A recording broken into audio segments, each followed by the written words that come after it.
The animation was created using depth maps, and the cool thing about this is that you don't have to spend time modeling your environment. You can do this with any image, and we are going to generate depth map using AI. We open Midas. I'll leave the link in the description. This is the image that we're going to work with. I got this image from the game Stray, and we want to create the depth map of this image. So we'll go ahead and upload it to Midas. After uploading it, click submit. So then you go ahead and click on this icon and download it. Open our Blender software. Let's do the default cube. You add image as planes. We'll import the background. Next thing you want to do is to subdivide this. So we can press tab, right click subdivide. Let's do 100 subdivisions. Go back to object mode. And we want to add a modifier, and that's going to be the displace modifier.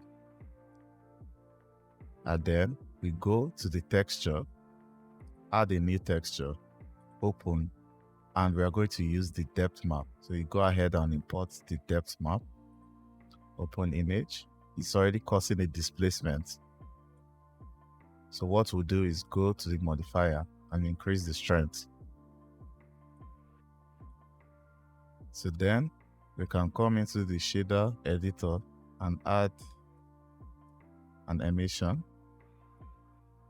link the color, link the emission to the surface. So we have the image emitting light. You can also add your own light source into it, but it all depends on you. You can add a subdivision surface modifier. So let's line up our camera. So you can see we already have the depth in our image. So it's just about matching up our camera to the image and try and keep the scene within the camera's view. So the other thing I did was to add this smoke effect. This is just an image, a PNG sequence of a smoke effect that I imported just to add some depth in our scene. And I duplicated it and placed it also at the back and reduced the scale. I imported this cat 3D model. This model was imported from Sketchfab. It already had the walk animation. All I did was to go into the non-linear animation tab, and where we have the animation action clip, I repeated the animation steps. So for the texture of the cat, the glowing texture, all I did was to mix the shader by adding an emission and then using a layer width. Using layer width, the facing option, we use that as the factor with a color ramp to make the edges of the cards glow while retaining the other materials. So we set our camera and we created this quick animation.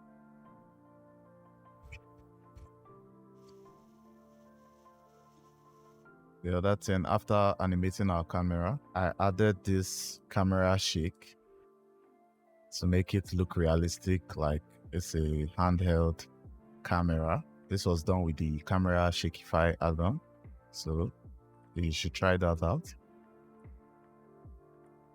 And then, last but not the least, to make it have this trippy effect, like a drunk view, we did that in compositing. So here in the compositing tab, I added the lens distortion. I turned on jitter.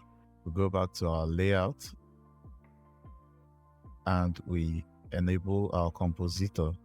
You can see the effect, how it looks with the effect off and with the lens distortion on. So you can see the difference. So then we go ahead and render out our scene. And that's how I created that. You can use this to easily create your environment and your scene, add in a little bit of animation, go crazy with it. This is a easy trick. I hope you have fun with it. Share any of your works. So yes, this is basically how I did it. Hope you found this helpful. Don't forget to like and subscribe, and I will see you in the next video.